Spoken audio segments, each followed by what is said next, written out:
Hello, welcome everyone. This is Seewing Yi, my co-host Richard Vanny from Guarantee Rate Mortgage. Welcome, Richard.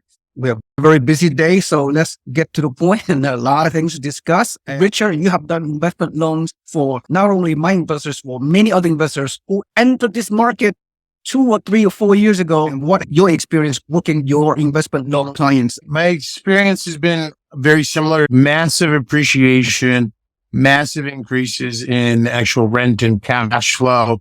And as we always discuss, the longer obviously we own real estate, the more and stronger wealth building attributes we experience. And I think what we've seen in the last 3 years, especially is, like you said, the suburbs outside the metros are what's experiencing tons of growth. And with the working environment and workspace environment has changed since COVID, and it's going to be changed forever, right?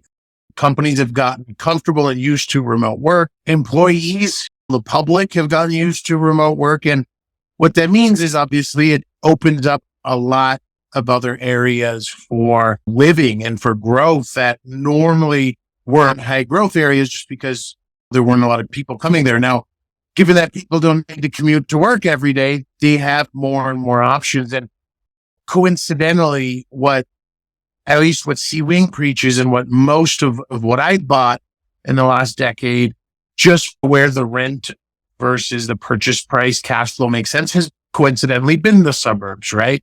If you try to buy in the city, proper cities, a lot of times they're so inundated with investors.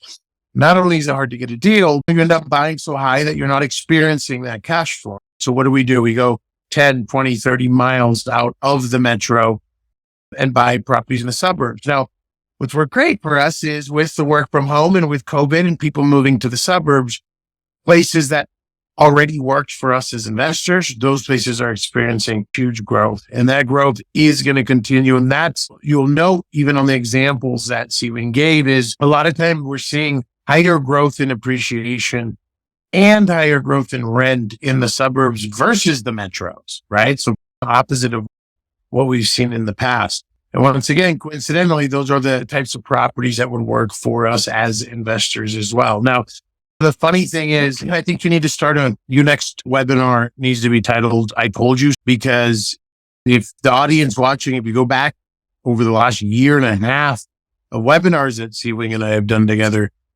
when everyone else was screaming doom and gloom and run, and there's going to be a huge real estate meltdown, Seewing and I were actually saying the opposite. And now all of the naysayers, the media, everyone was like, oh my God, real estate's so robust and nothing happened and values are going up. And hold on to your pants because values are going to keep going up because of low inventory. What have we been saying for a year and a half?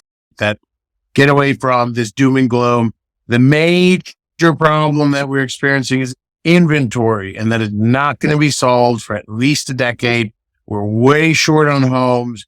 So regardless of Fed rate high, rates low, the economy, there's more people that need a house and there's less houses for sale. That's common sense at this point in terms of what's been happening and what is going to happen. But yeah, those examples were great to illustrate to people, but I just want people to understand that Seewing didn't spend 5 hours to find the one-off examples, right? What he showed there is the rule, right? It's the standard that most of us have experienced in the last 3 years. Huge appreciation, huge rent increases. And the question I think at that point becomes, is the appreciation because of appreciation? And are the rent increases because of rent increases? And what I mean by that is, were those factors themselves driven up, or is it the massive inflation that has pushed everything else up, right? I'm not an economist. Either way, though, further bolsters the benefit of owning rental real estate and a 30-year fixed mortgage, right? Because inflation has happened since the beginning of time. It will always happen. Inflation will always be here, even if the Fed hits their 2% target, which was crap. I think the lowest inflation ever gets is 4 or 5%. But do the math, right? Even at 2 or 3% Fed rate, if you own a property 10 years, rents are going to be 30% higher by the inflation metric, right? 3% a year for 10 years. Property values are going to be higher, right? You own it. And that's taking out the fact of traditional appreciation and factors that push rent up, right? And just because of inflation, they're going to go up. So you can't really beat real estate as a wealth building tool. And the sad thing is, and I'm sure you experienced the same thing, just as we did 3 years ago, I have investors now who are like, oh, you're right, I should have missed it 3 years ago. Now it's gone up and now I missed it. So now I'm going to sit and wait on the side again. And it defies logic. You just literally watched pickup truck with an open bed full of cash drive by you. You did nothing about it. You acknowledged you did nothing about it.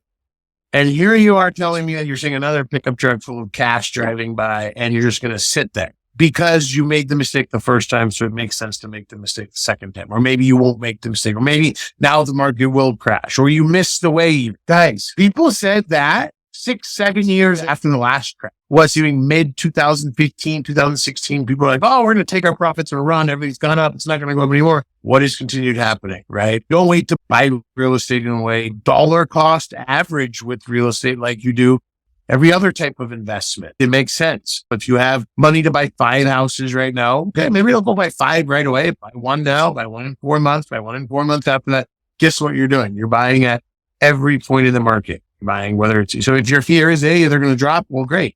You buy one now and you buy one in 3 months and the property values drop, good, because you're buying another one at the lower value. That's called dollar cost averaging. So versus sitting on the sidelines and doing nothing, be responsible about how you enter the market, that we are hitting at any points and you hedge your risk against rates dropping or property values dropping. People ask me, what are you going to do if property values drop? And I'm like, my plan's long term with my real estate. I'm not selling any of it for 10 to 30 years. So I don't care if property values drop.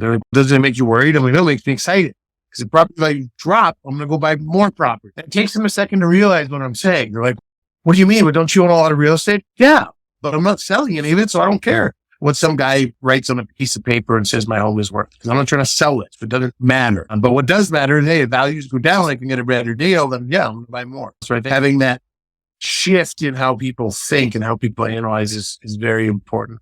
And those examples are great. Once again, you guys, those are not the, let me dangle a carrot, look at this 1 in 50 example to get everyone hot and bothered.